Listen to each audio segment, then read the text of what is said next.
Friends, welcome you all again current trends with Gaurav. देखिए, कल तक हमने जवाहरलाल नेहरू जी के जीवनी के बारे में हमने बात की थी। आज हम फिरोज गांधी जी की जीवनी के बारे में बात करेंगे। सबकी अपनी अपनी धारणाएं हैं, अलग अलग थॉट है फिरोज गांधी को लेके। तो फिरोज गांधी जो कि हमारी प्रथम महिला प्रधानमंत्री इंदिरा गांधी के पति हैं, तो चलिए उनके बारे में जानते हैं। स्वतंत्रता सेनानी इंदिरा गांधी के पति और लोकसभा के प्रभावशाली सदस्य फिरोज गांधी का जन्म 12 सितंबर 1912 को मुंबई के एक अस्पताल में पारसी परिवार में हुआ था। 1915 में वे अपनी मां के साथ इलाहाबाद में कार्यरत एक संबंधी महिला के पास आ गए। इस प्रकार उनकी आरंभिक शिक्षा दीक्षा इलाहाबाद में हुई। इलाहाबाद उन दिनों स्वतंत्रता संग्राम की गतिविधियों का केंद्र था। युवक फिरोज इसके प्रभाव में आए और नेहरू परिवार से उनका संपर्क हुआ। उन्होंने 1928 में साइमन कमीशन के बहिष्कार में भाग लिया और 1930 से 32 के आंदोलन में जेल की सजा भोगी। 1935 में फिरोज गांधी आगे के अध्ययन के लिए लंदन गए और उन्होंने स्कूल ऑफ इकोनॉमिक्स से अंतर्राष्ट्रीय कानून में स्नातक की डिग्री ली।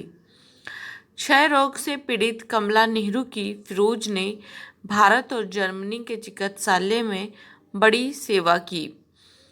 आपको बता दें कि जो कमला नेहरू हैं वो हमारे जवाहरलाल नेहरू की पत्नी हैं। उसी वक्त उनका और इंदिरा गांधी का संपर्क हुआ और मार्च 1942 में इलाहाबाद में दोनों का विवाह हो गया। अगस्त 1942 में भारत छोड़ो आंदोलन में फिरोज कुछ समय तक भूमिगत रहने के बाद गिरफ्तार कर लिए गए। रिहा होने के बाद 1946 में उन्होंने लखनऊ के दैनिक पत्र नेशनल हेराल्ड के प्रबंध निदेशक का पद संभाला। सन 1952 के प्रथम आम चुनाव में वे लोकसभा के सदस्य चुने गए। इसके बाद उन्होंने लखनऊ छोड़ दिया। कुछ वर्ष वे और इंदिरा और नेहरू जी के साथ रहे। इंदिरा जी का अधिकांश समय अपने प्रधानमंत्री पिता की देखरेख में बीतता था। आइए जानते हैं फिरोज गांधी पर रेहान फजल की विवेचना, यानी कि रेहान फजल क्या कहते हैं। दुनिया में ऐसा कौन सा शख्स होगा जिसका ससुर दुनिया के सबसे बड़े लोकतंत्र का पहला प्रधानमंत्री हो और बाद में उसकी पत्नी और उसका पुत्र भी इस देश का प्रधानमंत्री बना हो। नेहरू परिवार पर नज़दीकी नज़र रखने वाले वरिष्ठ पत्र रशीद किदवई बताते हैं, इंदिरा गांधी के प्रधानमंत्री बनने से पहले 1960 में फिरोज का निधन हो गया और वो एक तरह से गुमनामी में चले गए। लोकतंत्र में ऐसे बहुत शख्स होंगे जो खुद एक सांसद हो, जिनके ससुर देश के प्रधानमंत्री बने, जिनकी पत्नी देश की प्रधानमंत्री बनी और उनका बेटा भी प्रधानमंत्री बना। इसके अलावा उनके परिवार से जुड़ी हुई मेनका गांधी केंद्रीय मंत्री हैं, वरुण गांधी सांसद हैं और राहुल गांधी कांग्रेस के उपाध्यक्ष हैं। इन सब ने लोकतंत्र में इतनी बड़ी लोकप्रियता पाई।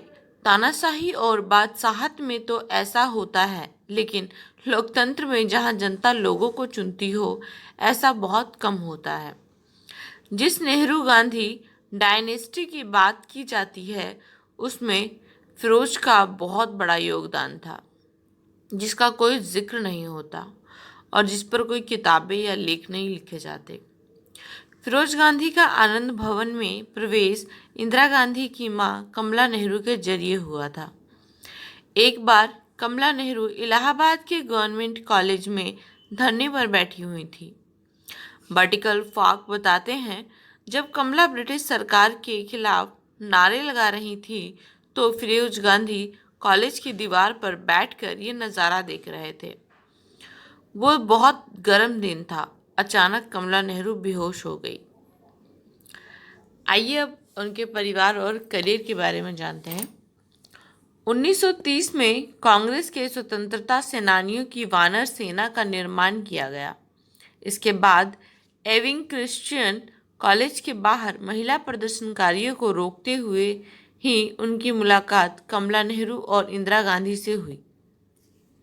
प्रदर्शन के दौरान सूरज की गर्मी से कमला बेहोश हो गई थी और फिरोज ने उस समय उनकी सहायता की थी। अगले ही दिन 1930 में भारतीय स्वतंत्रता अभियान में शामिल होने के लिए उन्होंने पढ़ाई छोड़ दी। भारतीय स्वतंत्रता अभियान में शामिल होने के बाद महात्मा गांधी से प्रेरित होकर फिरोज ने अपना उपनाम घंडी को बदलकर गांधी रखा।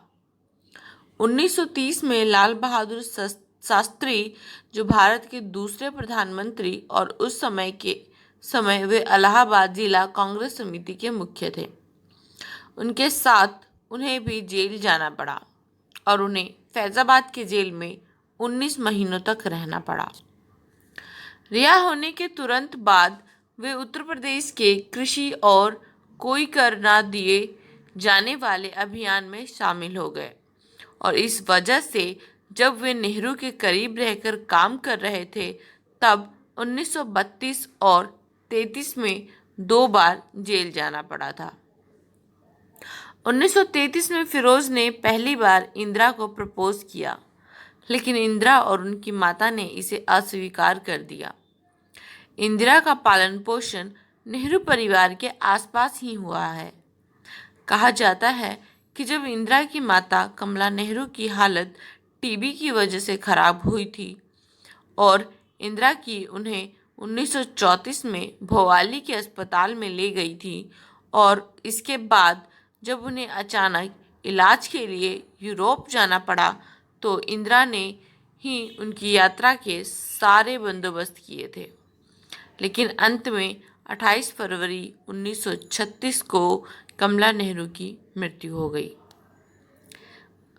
अब हम उनके राजनीतिक सफ़र के बारे में जानते हैं। फिरोज गांधी के अगस्त 1942 में भारत छोड़ो आंदोलन में फिरोज गांधी कुछ समय तक भूमिगत रहने के बाद गिरफ्तार कर लिए गए।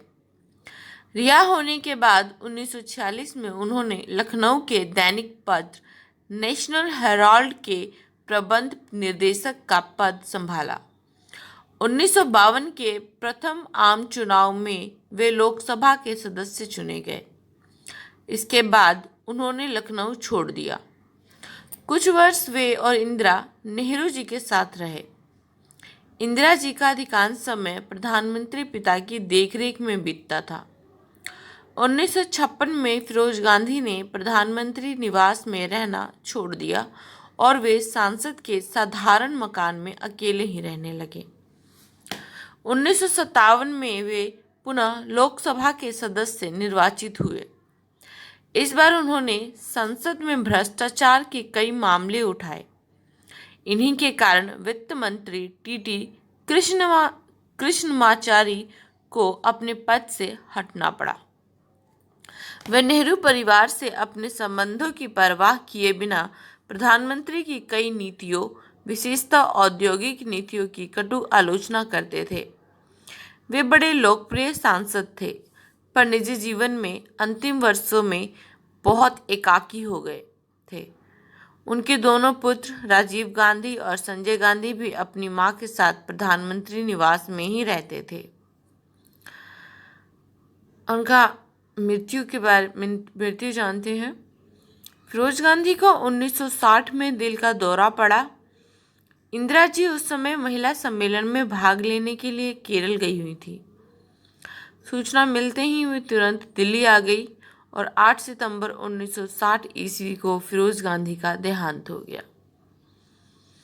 फिरोज गांधी की जीवनी के बारे में भी इतना ही। इनके बारे में और भी रिलेटेड कुछ अच्छी बातें और इनकी जीवनी पर किस तरीके से विस्तार में बात कर सकते हैं मैं आपके लिए फिर लेके आऊँगी।